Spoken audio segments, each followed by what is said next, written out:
Battler did nothing but gaze blankly out the window. The fighting between the relatives went on without end.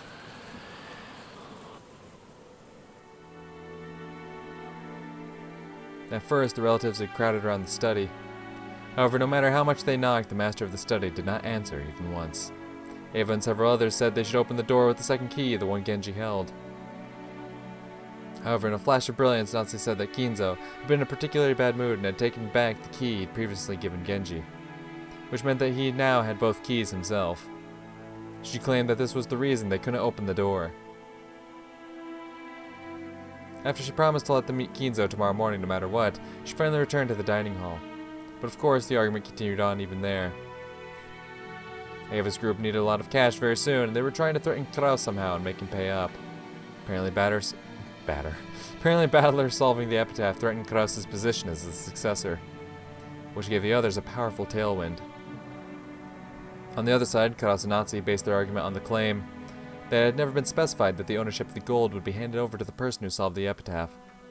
It hadn't been hidden gold, but simply Kinzo's stockpile. And it was still Kinzo's property, which meant it would naturally be distributed after Kinzo's death with the rest of the inheritance. Once they made that claim, Ava's group once again started demanding to be allowed to see Kinzo. It had probably been obvious to them from the beginning. The sibling fight could only be settled by Kinzo. This was obviously a confrontation between Ava's group, which wanted cash fast, and Krauss, who was hiding his lack of funds, but still didn't need money right away. As he listened vaguely to this exchange, Battler marveled at how despite their usual affluent airs, they were surprisingly deep in debt. それもさっき聞いた話ではないか。もういい。休止しよう。お互い一度した話を延々と繰り返しているだけだ。According to the clock, it was almost midnight. It certainly was a perfect time for a break. The atmosphere relaxed just a bit. 同感や。お互い一服するのも悪くないで。ほな以後は議事を取りながらにせんか。言った言わないはもうごめんや。まったくだ。下の根も乾かないうちにそんなことは言ってないなんて。平気で言い出す兄さんとの会議に。文字じゃ書くのも手間だし、インチキだっていくらでもできるわ。そうだね、兄貴。こいつはオーディオセットかいなるほど。それならば議事を手書きせずに済むし、捏造互いにとって公平だ。勝手にいじらないように。当主様の大切な音楽テープですよ。Oh, shut the fuck up. The dignified typeset had a sense of weight to it that matched this majestic dining hall perfectly. On pleasant Sunday mornings, it would sometimes be used to play famous tapes or records. However, right now, it was the most neutral and impartial conference record keeper around. Rudolph fished randomly around the cassette rack searching for a blank tape. And every time he found some tape with sophisticated music on it, he'd complain about how pompous it was.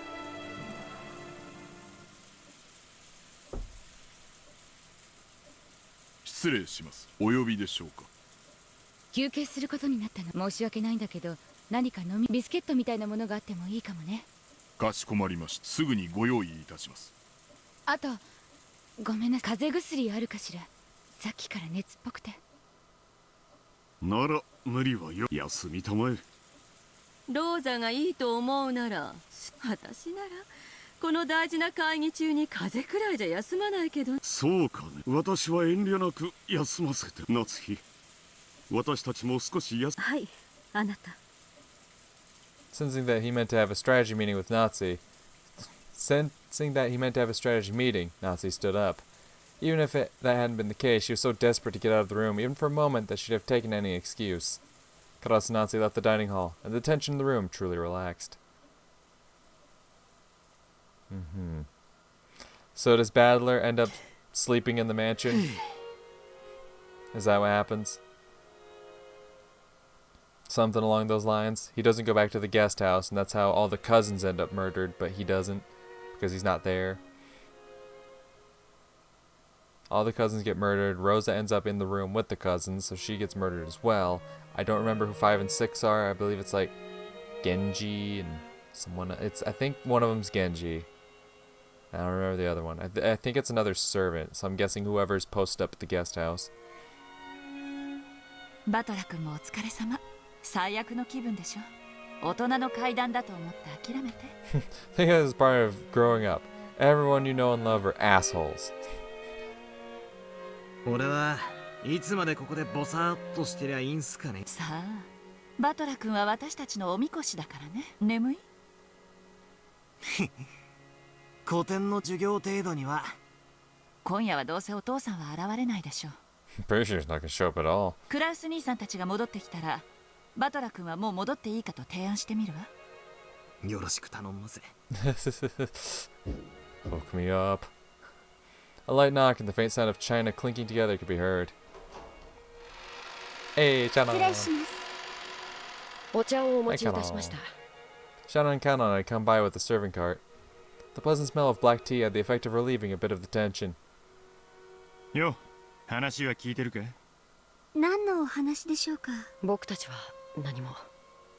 よしなさいルドルフ。教える必要は何もないわ。僕たちは親族会議のお話には関心ありません。そうね、それが賢い返事だわ。深夜勤なの？大変ね。そういうお役目ですのでご用命いただけて嬉しいです。そうかもすることもなくぼんやり起きて、わしも下積み時代に倉庫番とかやったことはただ起きてるだけでもこれがとにかく辛い。戦争直後はな、物資泥棒とかゾロゾロってな、警察も頼れん時代でとにかく物騒でな。Hideyoshi was particularly proud of how he'd started with nothing and built up assets by illegally diverting goods from the American army. Hell yeah. Once the subject came up, Hideyoshi tended to get pretty talkative. Let me tell you about how I fucked over the Americans. Iron hell. It's nothing to not be proud of. I mean, the relatives who knew this were greatly relieved to see that a perfect sacrifice had come up. バレたら一大事や。アメさんは怖いで。Americandy. 牛肉食っとるからパワーも桁違いや。They're so strong because all they ever eat is beef.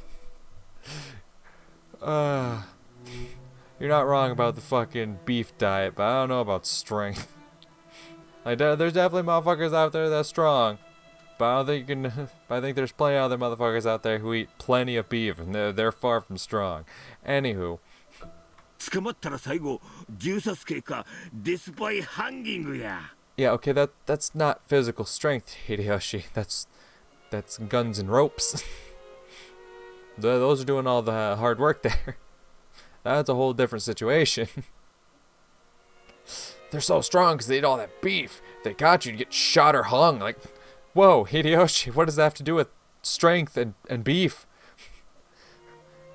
I'm sure fucking eating lots of beef doesn't make their trigger finger any stronger. Really gives them those big forearms that they need to string you up with a rope. Like, damn, Hideyoshi. わかるか？ディスバイハンギング。それでな、わしは肉や。It's all about the meat. 日本人はもっと肉を食わなあかん。Oh, is that why you wired Hideyoshi? Tried to copy the American diet? Yeah, I gotta tell you, it's not the best thing for your figure, my guy. そしてわしは胃袋をつかむ商売を始めなあかんという典型を受けたんや。それは大変なお仕事ですね。よしなさいよ。戦後生まれにいくら話しても当時の苦労なんか伝わらないわよ。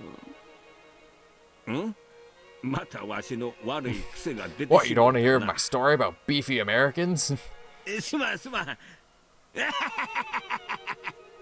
あなたたちもお茶をしていきなさい。たまには自分たちがどういう紅茶を入れてるか、その下で学ぶのもいい勉強になると思うわ。いえ、結構です。お気遣いなく。少し付き合ってくれよ。大人ばかりで俺も窒息しそうなんだ。そら、次期当主のバトラ様のご命 Got 令 it, だ Rudolph. ぞ。そこに座って。俺それで最近の出来事とか趣味とか見てるテレビと Kids these days. か俺たちの勉強になるからな。明暗ね。ほら、二人とも座って、そして話題に飢えた私たちの生贄になってちょうだい。そうやな。若い子と話をしよう思たらキャバクラでも行かんとこの年では難しいわ。いつまでボサッと突っ立ってんのよ。ルドルフが座れと座りなさい。私も許可してあげるわ。After getting Ava's permission, Shannon and Canon looked at each other and finally obeyed, nervously.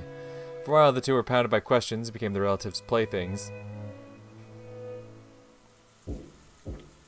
Then, a reserved knocking sound could be heard. All of the servants tended to knock in a similar manner, so no one found it strange. However, Shannon and Canon turned around with surprised looks on their faces. Erica? The servants here today included the two of them, Genji, Kumasawa, and Goda. Goda had the midnight shift at the guest house. Kumasawa had gone to bed in a spare room in the guest house. The two of them were right there, so Genji was the only person left. But they knew very well that Genji wouldn't knock like that. 誰だ？開いてるぜ。勝手に入れよ。Rudolph didn't recognize the knock either. When he asked who is it, it became apparent that no one knew whose knock it was. After that, the same knock, knock, repeated just once more. Could it be that someone had their hands full and was asking that the door be opened for them? If so, why would they not, say something? As a slightly odd feeling began to encompass the room, the sound of the large clock in the hall could be heard. Oh, God. It was a sign that October 4th had ended, and October 5th had begun. Oh, God. Oh, God. Alright. Let's go. Let's step back in time a bit. At this time, Krauss and Nazi were a ways off, in a deserted corridor on the second floor.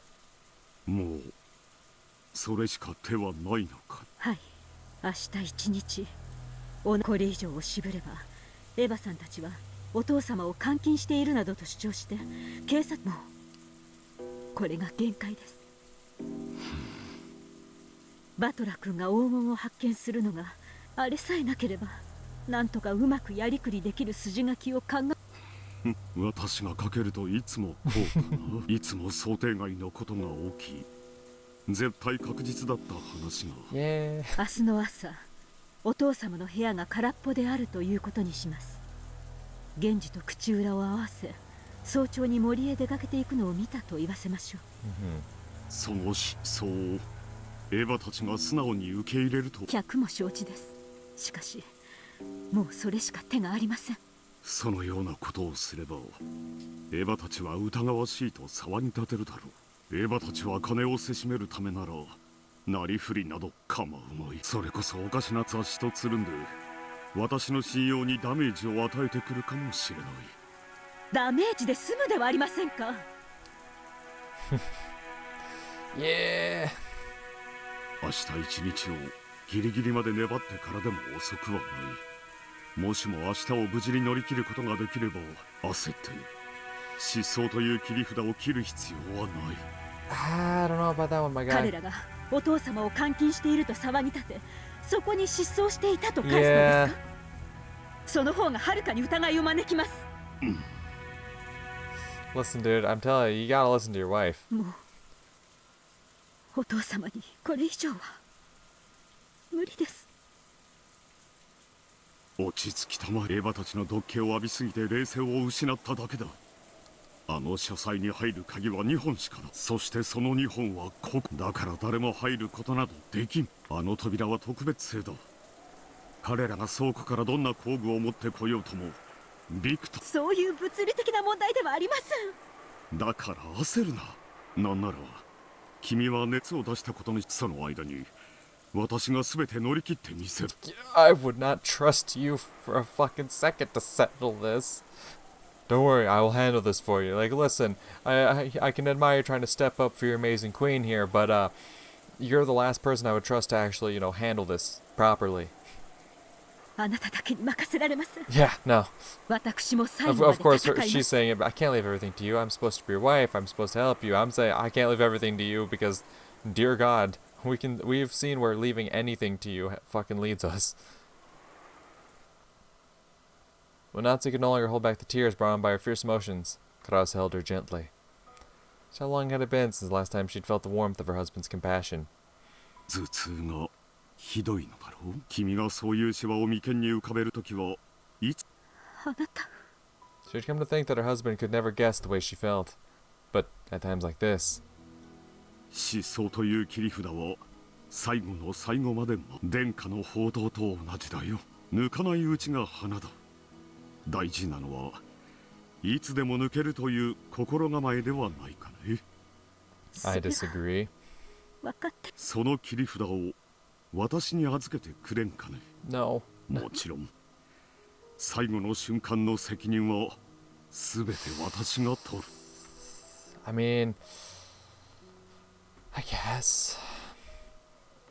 Yeah. 君とジェシカは巻き込まん。 Okay. Okay. I mean that's a big step from where we saw him at the beginning of the episode, where he's like, "No, we gotta make sure we get Jessica involved. We gotta get everyone involved." Okay, this is a step up.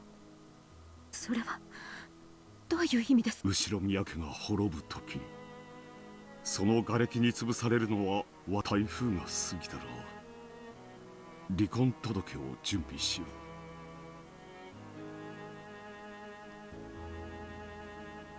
Oh. それに捺印し、内緒で君の名義にしてある財産がある。さらにそれに慰謝料を加えれば、君とジェシカは不自由なく暮らせるはずだ。 Oh shit. Okay, Krauss. Okay. I see you. 嫌です。私の墓碑に刻むべき名は後宮夏日で、どうか最後の瞬間まで。たとえあなたが後宮家最後の当主であろうとも、夏日を最後までどうか当主夫人であなたの妻でいさせてください。 Krauss's existence was founded solely upon the trust and power of his assets as a financial fixer. If either of those weakened, nothing would remain. If they used the trump card of Kinza's disappearance, they would lose one of these two essential supports. It was like offering your right arm in exchange for your neck being cut. It was probably better than losing your head, but you still might die from the blood loss. And even on the off chance that you did survive, you'd have to bear a heavy wound that wouldn't heal for the rest of your life. Krauss was prepared even for death. Understanding this, Nazi buried her face in Krauss's chest and cried.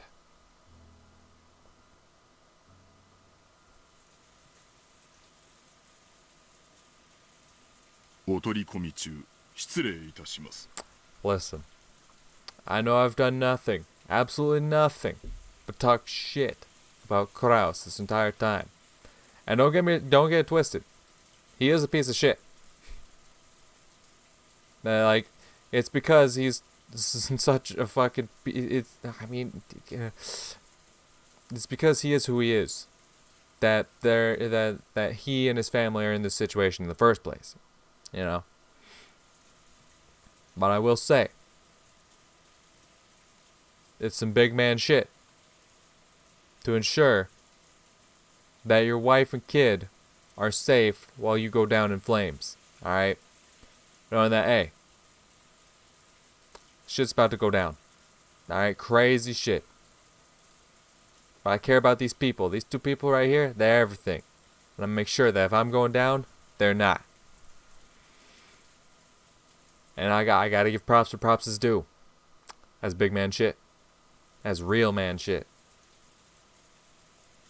That's respectable. That's admirable. I just gotta stop and take a moment to be like, damn, I did not see that coming from him. To have man pop out with just, hey, I got this backup plan. I got this plan right here. You and the kid, you get out safe. Me, I'm going down. But y'all ain't gotta go down with this ship. Like, I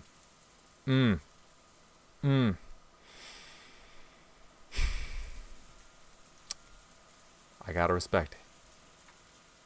The sudden appearance of Genji's voice made Natsu jump back and hurriedly wipe the tears from her eyes. Krauss stood in front of Natsu, shielding her. Genji さんか、驚かせないでくれと。何か用かね。はい、申し訳ございませんが、奥様に私にあなた。構わんよ。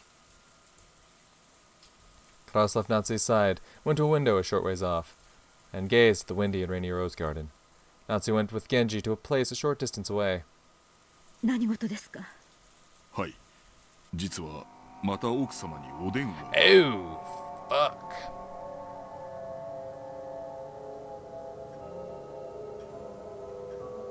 At that moment, a sudden eerie sound surprised her. It was the large clock in the hall, announcing midnight. まさかまたあの男なのですか？ Okay, okay. So as she's getting this news, so we know Genji, for sure Genji's not the one knocking at the door. They already assumed it wasn't. Everyone already kind of knew, but like now we, the reader, know for sure. Genji's with these two over here. There's the clock. He's definitely not knocking. But he's got another phone call from the mysterious man, supposedly. Alright, there's still shady business surrounding that phone call. We don't know, but at the same time, there's a knock at the door. はい、 A knock at the door that we can confirm is happening because Badler is the one witnessing it. Badler is the one experiencing it like, oh shit, there's a knock at the door. いかがいたしましょう。要件は？お答えいただけません。奥様と直接お話ししたいとの一点。 Again, a phone call from the man who claimed to be taking revenge for something that happened 19 years ago. 19 years ago. That was just 1 year before Jessica and Badler were born. They were born in the same year. Is that so? In Natsu's eyes, the gap between 19 years ago and 18 years ago was immense. For a long time, she'd been unable to fulfill her role of creating a successor for the Ushiramiya family and been treated very coldly.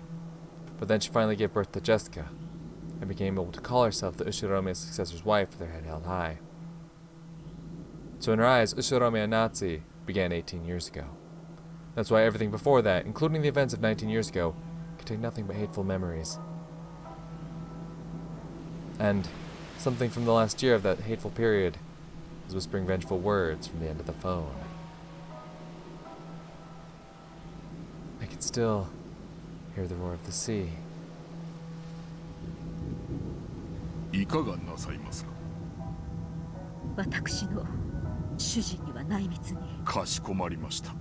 From the very beginning, Genji had guessed that she wouldn't want Krauss hearing about this phone call. That's why he had told Natsu covertly. Natsu ordered that he transfer the call, told Krauss that she would turn in for the night, and left at a quick pace. Yeah, that's not suspicious at all. Natsu, I have something I must report to you. Anyway, my dear husband, I need to turn in for the night. I'm just so tired, you know. I'll just, yeah, good night.